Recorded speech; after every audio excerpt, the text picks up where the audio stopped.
Good morning student, स्वागत है आपका आपके यूट्यूब चैनल आरएस क्लासेस में। आज हम भक्तिधारा स्तुति खंड को समझेंगे जो कि मलिक मोहम्मद जायसी के द्वारा रचित है। इसके पहले हमने भक्तिधारा पार्ट 1 पार्ट 2 विनय के पद जो कि सूरदास के द्वारा रचित है उसे हमने समझा है। मैं चाहूँगी कि आप में से यदि किसी भी स्टूडेंट को यदि पद के अर्थ समझने में या किसी भी तरह के क्वेश्चन में प्रॉब्लम हुई हो तो प्लीज़ आप कमेंट्स बॉक्स में लिखिए। यदि आपको आसानी से समझ आ रहा है तो वो भी कमेंट्स बॉक्स में लिखिए, और नहीं आ रहा है तो उसे भी आप कमेंट्स बॉक्स में लिखिए। मेरा पूरा प्रयास रहेगा कि अगले जो वीडियो में है तो उस तरह की फिर आपको परेशानी का सामना ना करना पड़े। तो चलिए समझते हैं मलिक मोहम्मद जायसी के द्वारा रचित स्तुति खंड को। मलिक मोहम्मद जायसी के द्वारा रचित स्तुति खंड को समझे इसके पहले हम जीवन परिचय संक्षिप्त में समझ लेते हैं। मलिक मोहम्मद जायसी का जन्म सन 1492 ईस्वी में जायस नामक ग्राम में माना जाता है। यह निर्गुण प्रेम भक्ति के प्रेम मार्गी शाखा के प्रतिनिधि कवि है। जायसी के 3 ग्रंथ मिलते हैं, पद्मावत, अखरावट और आखिरी कलाम। पद्मावत को इनकी अक्षय कृति के रूप में जाना जाता है। जायसी निर्गुण ब्रह्मा के उपासक थे और इनकी प्राप्ति के लिए प्रेम की साधना में विश्वास रखते थे। इस प्रेम मार्ग में उन्होंने विरह पर सर्वाधिक बल दिया है। अपने प्रिय ईश्वर के वियोग की तीव्रतम अनुभूति भक्तों को साधना पथ पर अग्रसर होने को प्रेरित करती है। इन्होंने अपनी रचनाओं में उपमा, रूपक, लोकोक्तियां, मुहावरे इनका प्रयोग किया है। जायसी की भाषा ठेठ अवधी है। इनकी रचना दोहा, चौपाइयों, छंद पद्धति पर हुई है और इनकी मृत्यु 1542 ईस्वी में मानी जाती है। हिंदी साहित्य में यह निर्गुण भक्ति धारा के प्रेम मार्गी जो शाखा है उसके प्रतिनिधि कवि के रूप में जाने जाते हैं। चलिए देख लेते हैं किस तरह के सवाल एग्जाम में इनके जीवन परिचय से आता है। तो फटाफट अपनी कॉपी पेन उठाइए और नोट करना शुरू कर दीजिए। सवाल लिखिए, जायसी का नाम जायसी कैसे पड़ा। थोड़ा सा आप ये असमंजस की स्थिति में पड़ गए होंगे कि मैम यहाँ तो जीवन परिचय में बिल्कुल नहीं लिखा है।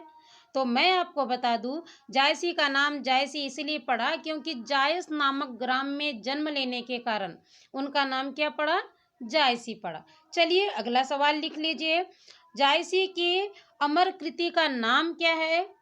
अगला सवाल है कि जायसी की काव्य भाषा कौन सी है।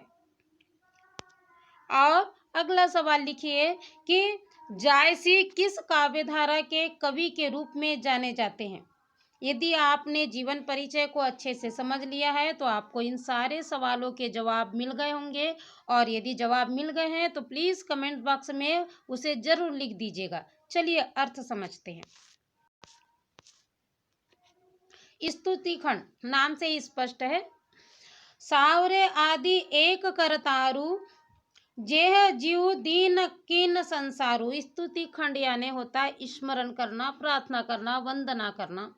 सावरे यानी स्मरण, करतारु यानी ईश्वर। चलिए प्रसंग लिख लीजिए आप। पूरे इस जो कविता है या स्तुति खंड है, आप एक भी अगर उसका प्रसंग लिखते हैं तो चल जाएगा कि यहाँ पर जायसी ने ईश्वर का स्मरण किया है। ठीक है, आप ये यदि प्रसंग पूरे इसमें लिख लेते हैं तो बिल्कुल वो प्रसंग आपके सारे जो स्तुति खंड में है तो वो काम आ जाएगा। ठीक है, चलिए समझते हैं। सावरे आदि एक करतारु। मलिक मोहम्मद जायसी कहते हैं कि सबसे पहले मैं उस ईश्वर का स्मरण करता हूँ, जेह जीव दिन किन संसारू, जिसने क्या किया, जीवन दिया और संसार का निर्माण किया। पहली लाइन फिर से देखिए, सबसे पहले मैं उस ईश्वर का स्मरण करता हूँ जिन्होंने क्या किया, हमें जीवन दिया और क्या किया, संसार का निर्माण किया। किन से ही प्रथम ज्योति परगासु, जिन्होंने सबसे पहले क्या किया, ज्योति का निर्माण किया। किन से ही ती पीरिति कवितासु, जिसने क्या किया, प्रेम और कविता का निर्माण किया। फिर से देखिए, जिन्होंने सबसे पहले प्रकाश का निर्माण किया, जिन्होंने प्रेम और कविता का निर्माण किया। किन से ही अग्नि पवन जल खेहा, खेहा यानी मिट्टी, जिन्होंने अग्नि, पवन, जल और मिट्टी का निर्माण किया। फिर से देखिए, जिनने क्या किया, अग्नि, पवन, जल और मिट्टी का निर्माण किया, किने से ही बहुत ही रंग उरेहा, जिसने उसमें क्या किया, अनेक रंगों का निर्माण किया। फिर से देखिए, जिन्होंने क्या किया, अग्नि, पवन, जल और मिट्टी का निर्माण किया, जिसने उसमें बहुत से रंगों का क्या किया, निर्माण किया, किने से ये धरती सरग पतारू, जिसने क्या किया, धरती, स्वर्ग और पाताल का निर्माण किया, जिसने धरती, स्वर्ग और पाताल का निर्माण किया, किन्हीं से ही बरन बरन अवतारू, और जिसने उसमें अनेक तरह के जीवों को जन्म दिया। फिर से देखिए, जिसने धरती, स्वर्ग और पाताल का निर्माण किया और जिसने उसमें क्या किया, अनेक तरह के जीवों को क्या किया, जन्म दिया, किन्हीं से ही सात दीप ब्रह्मांडा, जिसने ब्रह्मांड में सात दीपों का निर्माण किया, जिसने ब्रह्मांड में सात दीपों का निर्माण किया, किन्हीं से ही भुवन 14 खंडा, जिसने क्या किया, 14 भुवनों का निर्माण किया, जिसने क्या किया, ब्रह्मांड में सात दीपों और क्या किया, 14 भुवनों का निर्माण किया, किन्हीं से ही दीन दीन अर शशि राति, जिसने क्या किया, दिन बनाया और रात, जिसमें क्या होता है, सूर्य चमकता है, शशि राति, और जिसने रात बनाया, जिसमें क्या होता है, चंद्रमा चमकता है। जिसने दिन बनाया, जिसमें कौन चमकता है, सूर्य चमकता है, या सूर्य क्या करता है, दिन को प्रकाशित करता है, और जिसने रात बनाया, जिसमें क्या करता है, चंद्रमा रात को शीतलता प्रदान करता है, किन्हीं से ही नखत तराइन पाती, जिसने नक्षत्र एवं तारों की पंक्तियां बनाई, जिसने क्या किया, नक्षत्र एवं तारों की पंक्तियां बनाई, किन्हीं से ही धूप, शिव और छाहा, जिसने धूप, शीतलता और छाहा का निर्माण किया, जिसने धूप, शीतलता और छाह का क्या किया, निर्माण किया, किन्हीं से ही मेघ, बीज ते ही माहा, जिसने बादलों का निर्माण किया, जिसके बीच में हमेशा क्या होती है, बिजली चमकती रहती है, जिसने बादलों का निर्माण किया और जिसमें क्या होती है, बिजली चमकते रहती है। तो आपको यह अर्थ बड़े ही आसानी से समझ आ गया होगा। बड़ी सरल भाषा में लिखाई गई हुई कविता है और सरल सा इसका अर्थ भी है। तो चलिए विशेष देख लेते हैं। आपको पता है, यदि ईश्वर भक्ति से संबंधित अगर कविता है तो क्या होगी, बिल्कुल सही, शांत रस होगा। बरन बरन में पुनरुक्ति प्रकाश अलंकार है, साथ में अनुप्रास अलंकार है, और इनकी भाषा जीवन परिचय में हम पढ़ चुके हैं। इनकी भाषा क्या है, बिल्कुल सही, इनकी भाषा क्या होगी, ठेठ अवधि। चलिए अगला जो पद है उसे समझते हैं। किन सबई अस जाकर दोष रही छाज न काहू, पहले ही तेईक नाव लई कथा कहो अवगाहू। कहते हैं, जिसने ये सब कुछ बनाया उसमें कोई भी दोष नहीं है, जिसने इन सब का निर्माण किया उसमें कोई भी दोष नहीं है, पहले ही तेहिक नाव लई कथा कहो अवगाहू। कहते हैं, सबसे पहले मैं उनका स्मरण करता हूँ, फिर अपनी कथा कहता हूँ। क्या कहते हैं कि पहले मैं सबसे पहले उनका स्मरण करता हूँ और उसके बाद में क्या करता हूँ, मैं अपनी कथा कहता हूँ। किन से है वह समुद्र अपारा, किन से मेरु खिखिंद पहारा, जिसने क्या किया, अपार समुद्र का निर्माण किया।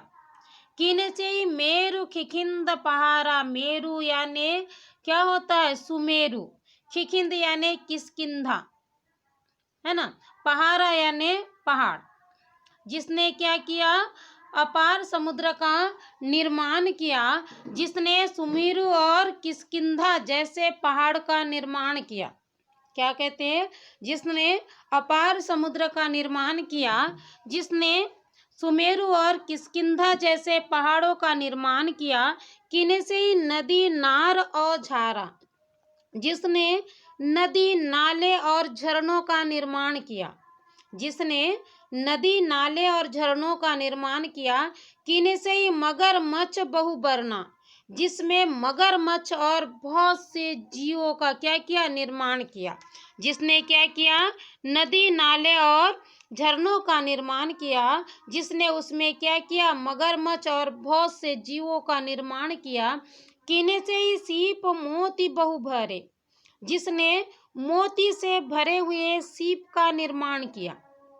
जिसने मोती से भरे हुए सीप का निर्माण किया। कीने से ही बहुत ही नग निर्मरे, जिसने अनेक बहुमूल्य नगों का निर्माण किया। क्या किया, जिसने अनेक बहुमूल्य नगों का निर्माण किया।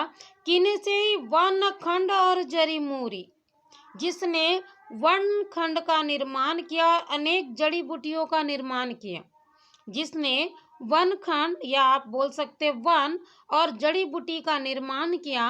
कीने से ही तरीवर तार खजूरी, जिसने ताड़ और खजूर जैसे लंबे वृक्षों का निर्माण किया।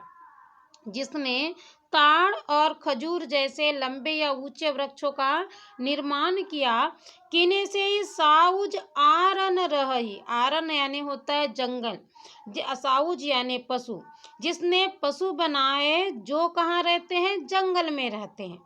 जिसने पशु बनाए और जो कहाँ रहते हैं, जंगल में रहते हैं। कीने से ही पंखी उड़ही जह चहई, जिसने पक्षियों को पंख दिए जिससे वह जहाँ चाहे वहाँ उड़ सकते हैं। जिसने पक्षियों को पंख दिए जिससे वह क्या कर सकते हैं, जहाँ चाहे वहाँ उड़ सकते हैं। कीने से ही बरन खेत और श्यामा, जिसने सफेद और काले रंग बनाए। जिसने क्या किया, सफेद और काले रंग बनाए। कीने से ही भूख नींद विश्रामा, जिसने भूख और नींद और विश्राम का निर्माण किया। जिसने क्या किया, भूख नींद और विश्राम का निर्माण किया। कीने से ही पान फूल बहु भोगु, जिसने सभी जीवों के लिए पत्ते फूल और बहुत सी भोग की वस्तुएं बनाई।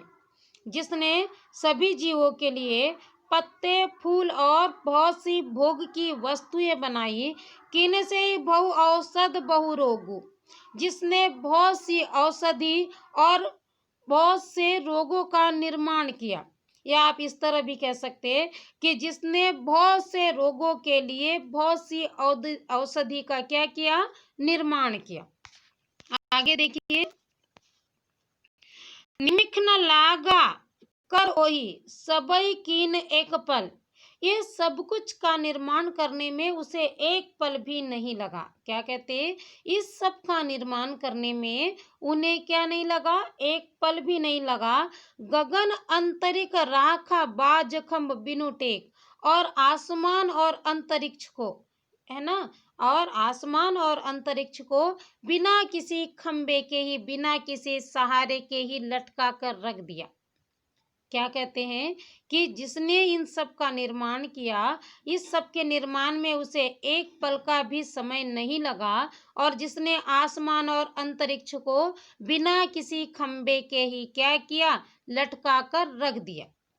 कीने से ही मानुष दिहिस बढ़ाई, जिसने क्या किया, मनुष्य का निर्माण किया और उसे क्या किया, सम्मान दिया। जिसने मनुष्य का निर्माण किया और उसे क्या किया, सम्मान दिया।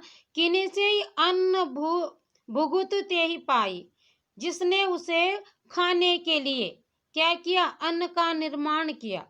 जिसे ने उसे खाने के लिए क्या किया, या उसके भोजन के लिए अन्न का क्या किया, निर्माण किया। कीने से ही राज भुज ही राजू, जिसने राजा बनाया जो कि अपने राज्य का क्या करता है, भोग करता है। जिसने राजा बनाया जो अपने राज्य का क्या करता है, भोग करता है। कीने से ही हस्ती घोर तीन साजू, जिसने उसके विलासिता के लिए हाथी घोड़े और बहुत सी वस्तुओं का निर्माण किया। जिसने उसकी विलासिता के लिए या उसके भोग के लिए हाथी घोड़े और बहुत सी भोग की वस्तुओं का निर्माण किया।